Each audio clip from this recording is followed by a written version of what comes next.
Año 303. El emperador Diocleciano ha desencadenado una cruel persecución contra los cristianos. En Cartago, medio centenar de ellos son apresados. Les han sorprendido celebrando la Eucaristía.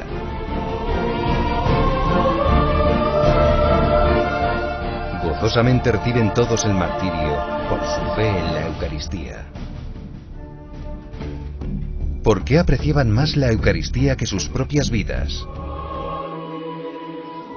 Para ellos y para todo cristiano, esta vida mortal no es sino antesala del paraíso, del encuentro eterno y feliz con Dios. Y un anticipo de esa felicidad es la Eucaristía. En ella, el mismo Jesucristo se nos da como alimento. Sí, es un gran milagro. El Antiguo Testamento lo había anunciado con muchos siglos de antelación. Cuando Moisés liberó a los israelitas de Egipto, caminaron muchos años por el desierto hacia la tierra prometida. Para alimentarles y darles fuerzas, Dios hizo llover milagrosamente pan del cielo. Lo llamaron maná. Jesús se lo recordó a los judíos. Fue su Padre Celestial quien envió el maná a sus antepasados.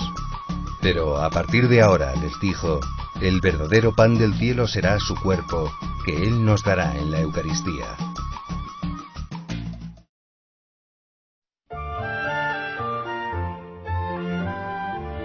Otra figura de la Eucaristía fue la antigua fiesta judía de la Pascua.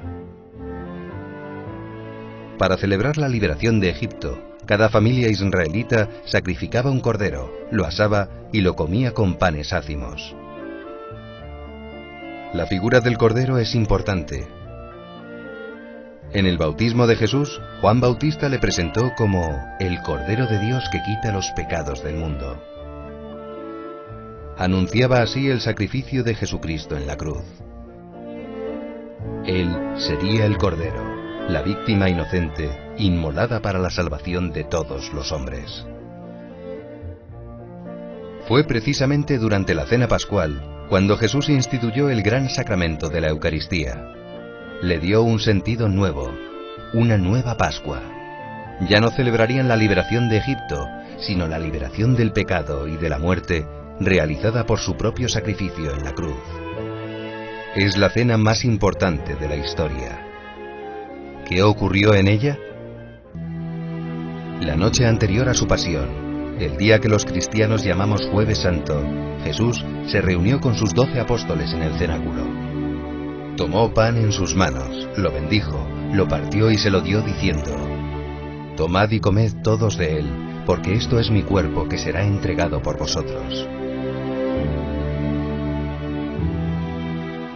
Después, tomó en sus manos el cáliz con el vino y les dijo: Tomad y bebed todos de él, porque este es el cáliz de mi sangre, sangre de la alianza nueva y eterna, que será derramada por vosotros y por todos los hombres, para el perdón de los pecados. Haced esto en conmemoración mía.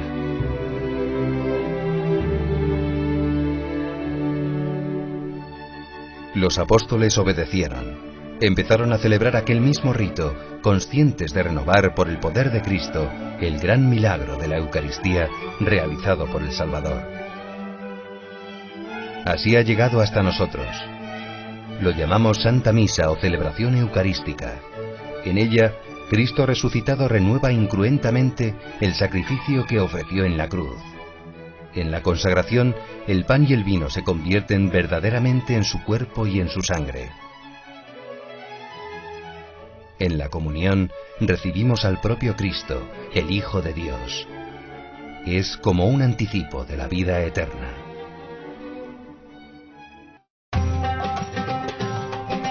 Cuando los judíos se establecieron en Jerusalén, Dios ordenó que se le construyera un templo.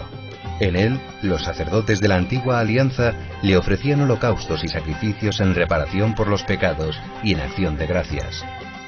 Pero, ¿podían aquellas ofrendas reparar realmente los pecados cometidos por los hombres?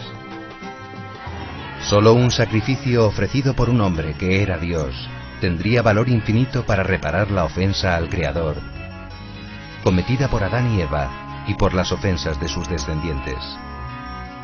El templo y los sacrificios de la antigua ley eran solo imagen y anuncio de un sacrificio infinitamente más valioso. El ofrecido por Jesús a Dios Padre con su pasión y muerte para la salvación del mundo. En la Eucaristía se revive el sacrificio de la cruz. Jesús ofrece en ella el mismo cuerpo que entregó en el Calvario y la misma sangre que allí derramó. El sacrificio de la cruz y el de la misa son un único sacrificio. Esto es posible porque al ser Jesucristo Dios eterno, su muerte hace 20 siglos es una realidad sobrenatural que trasciende el tiempo y el espacio. ¿No hay pues diferencia entre nuestra misa y la del Calvario? Sí, pero son solo diferencias accidentales. En la cruz, Cristo se ofreció de una vez por todas, de modo cruento. Derramó toda su sangre y sufrió indeciblemente. En el altar se ofrece el mismo Jesús, pero de modo incruento, sin padecer, porque resucitó y los cuerpos gloriosos no sufren. En el Calvario, Jesús se ofreció a sí mismo. En la Santa Misa se ofrece por medio del sacerdote, que le presta su persona y habla por él. Si el sacerdote no representase a Cristo, no diría, esto es mi cuerpo, diría, esto es el cuerpo de Cristo. El principal acto de culto que podemos ofrecer a Dios es la Santa Misa. Es el centro y la raíz de la vida cristiana. Pero, ¿cómo sacar fruto de ella? Participando en ella, consciente, activa y piadosamente. Tratándole en la Eucaristía le conocemos y amamos más. Crecemos así en nuestra vida de hijos de Dios. Asistir frecuentemente a la celebración de la Eucaristía, incluso los días de diario, es un gran bien para el alma del cristiano. Al participar en ella, recibimos el tesoro infinito de la pasión, muerte y resurrección gloriosa de Jesucristo. Al comulgar, se acrecienta nuestra unión con Jesús. Él nos concede con su gracia nuevas fuerzas para vivir como cristianos. Su gracia nos limpia de los pecados veniales y nos preserva de los mortales. Además, al unirnos más a Cristo, estrecha también nuestra unión con los demás miembros de la Iglesia, pues con ellos formamos el cuerpo místico de Cristo. La comunión nos hace mejores, pero su eficacia, la gracia que se nos da, depende del grado de fe y de amor que cada uno pone al comulgar. Después de recibir un don tan grande, es natural que demos gracias al Señor y permanezcamos un rato en íntima oración con Jesús. Él está dentro de nosotros como amigo, médico, maestro y rey de nuestros corazones.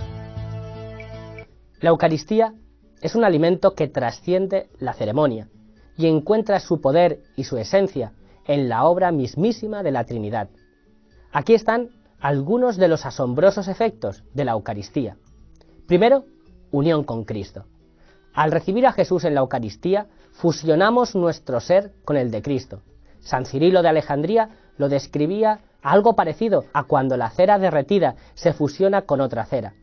El viaje cristiano es el viaje para ser como Cristo, para permanecer en Él y Él en nosotros. La Eucaristía es el medio para que esto suceda. Segundo, destrucción del pecado venial. La Eucaristía destruye el pecado venial, lo destruye. A través del pecado, el fervor de nuestra caridad puede disminuir por nuestro pecado venial. Pero cuando recibimos la Eucaristía, nos unimos con la misma caridad, que quema los vestigios de nuestro pecado venial y nos purifica para poder empezar de nuevo. Tercero, protección contra el pecado mortal.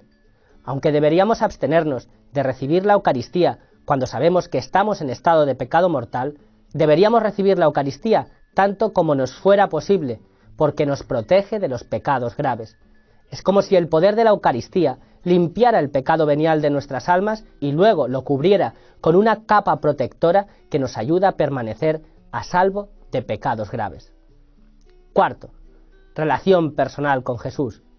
Muchos cristianos hablan de la importancia de mantener una relación personal con Jesús, lo cual es muy acertado, pero ante todo Es a través de la Eucaristía como realmente podemos establecer un encuentro íntimo con la persona de Jesús. Benedicto XVI destacó una vez esta conexión. Hoy se necesita redescubrir que Jesucristo no es una simple convicción privada o una doctrina abstracta, sino una persona real, cuya entrada en la historia es capaz de renovar la vida de todos. Por eso la Eucaristía, como fuente y culmen de la vida y de la misión de la Iglesia, se tiene que traducir en espiritualidad, en vida, según el Espíritu. Quinto, da vida. Según el Catecismo, la Eucaristía conserva, acrecienta y renueva la vida de gracia recibida en el bautismo. En otras palabras, recibir la Eucaristía incrementa la vida de la gracia, ya presente dentro de nosotros. Sexto, unidad con el cuerpo de Cristo. Puesto que estamos más íntimamente unidos con Cristo a través de la Eucaristía, también estamos más unidos con todas las personas que reciben la Eucaristía. Dicho de otra forma, la Eucaristía es como el pegamento que nos mantiene unidos a Jesús y a todos los hermanos y hermanas de la Iglesia. Séptimo, nos compromete con los pobres. Las palabras de San Juan Crisóstomo avergüenzan a los que abandonan la mesa eucarística sin preocupación por los pobres. ¿Has gustado la sangre del Señor y no reconoces a tu hermano? Deshonras esta mesa no juzgando digno de compartir tu alimento con el que has sido juzgado digno de participar en esta mesa. Dios te ha liberado de todos los pecados y te ha invitado a ella. Y tú, aún así, ¿no te has hecho más misericordioso?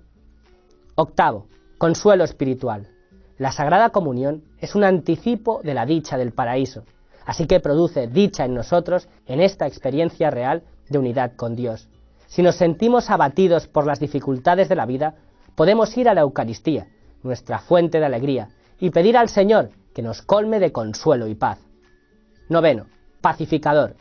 En el Sínodo sobre la Eucaristía en 2005, los obispos discutieron cómo la recepción de la Eucaristía en áreas devastadas por la guerra transformaba a las gentes de Dios y les daba el ímpetu para buscar la paz.